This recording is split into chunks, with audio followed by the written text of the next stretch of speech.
malumkhethe unyazo olukhulu lasezulwini amen. Umntwana ogoqe lapha ngwakamntambi Sibongo eintabeni zasemthwalume ekhaya lihle eThempele, kodwa ke lapha eThekwini la eBellington eFirst Temple amen. Kwakwenza ngenye imini lapha ezweni laseMnambithi insizwa yahamba nje nezinye idudene ngentenhle lapha ekhaya ekuphakameni, idudene ngevangeli othingo lenkosazana.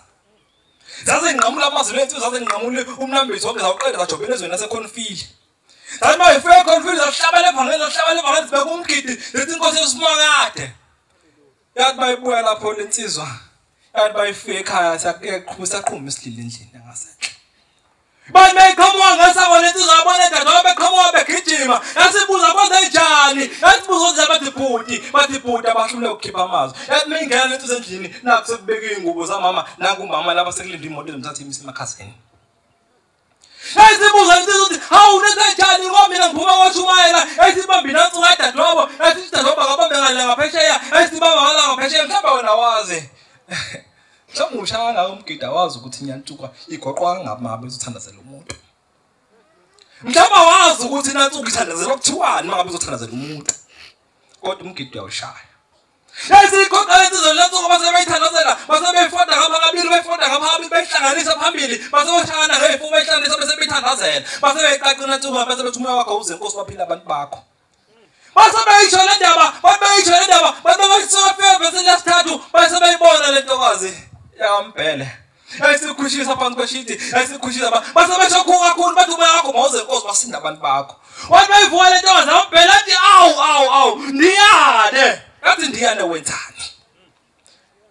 wenzani? Wathi mama ubusuhambile ziyakhala nengane labendlini noma khona labakhala saqhumisini. Wathi ndiyane wenzani? Bese ngihambile sesasitimeleni, isitimela shayelwa indoda efa isigqoko esimnyama nomjingo omhlophe, kodwa le ndoda ibona ishidi elimhlophe elinatsuka lapha ephakameni. Izikhona umuntu oliphephethayo leshidi eliphephetha ngositimela sesiyabisitimela selibuthiwe lonkosazana ukuthi kwenze njani. Yasikhuluma lengilo sathi kuyakhalo lapha ya. Yathi wena ungambuyisi lo muntu omkhiphila isitimela leza ngane zakhe zawahlubuka. Hayi sizongikhuluma ngayo. Angikhuluma ngayo indaba yaJuda.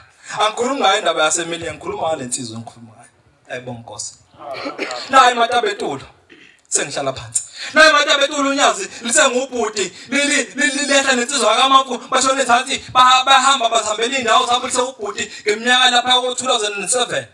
Bantu befika kaMafu bagena bezophuza amanzi sebedlula phambili ezinyathi uyabuza unyathi lezulitha uMafu nganami uhlala endlini ejeni uhamba nami kuNkulunkulu esho sawubhuti bangcwele sentone ephelele ayibonga Nkosi. Hayi phelele unyathi lezulu angikhathali noma ungathini.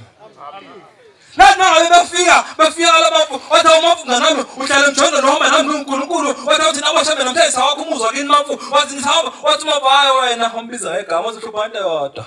Ubaba wakho shemba hayi wena wathi mangenela endlini ngiphuza amanzi wathi hayi Mafu thina abashabeza wakho umuzwa kunamhlanje wayegqoka amaguzu wayese wakhwexa ngapha wasephinde wakhwexa ngapha wayese wahlanganisa wena bone ngendlela emagalopha wayeseshundula bhekale waphinde shundula bhekala wayesebuza Mafu nganami uyafuna yini ubrandi wathi Mafu yena nganami uyafuna ubrandi phethe ujeke wamanzi wasephinde shundula bhekala wathi sakhile thina moshemba umuzwa wakho Mafu wasebehamba kwakuyisonto omsombuluko uzafika imvula eThekwini wafika isiXhosa ishapha nje kumshendula ngamafu basala bengena lutho kuLusombuluko wathi ngolosibili wafika umasipala weTheku wathi hayi la ekhaya umndeni wena okhathamezeka kakhulu ogwini ila ekhaya wakho usisunakhela umuzi kodwa isimanga nenkinga yenzeka la isho khona ubhuti ukuthi umuzi wakhe udwe behamba ngamaguza akhe eshundula istin nodaka neblocks kwahamba lapho mangabuse mtshephe mangabuse ulapha kaseme umuzi ophiki lapha eshiwana lesikhuluma abancane bonkosi asikhuluma ngaze indaba zaJuda inkosi ayibusini izwile amen.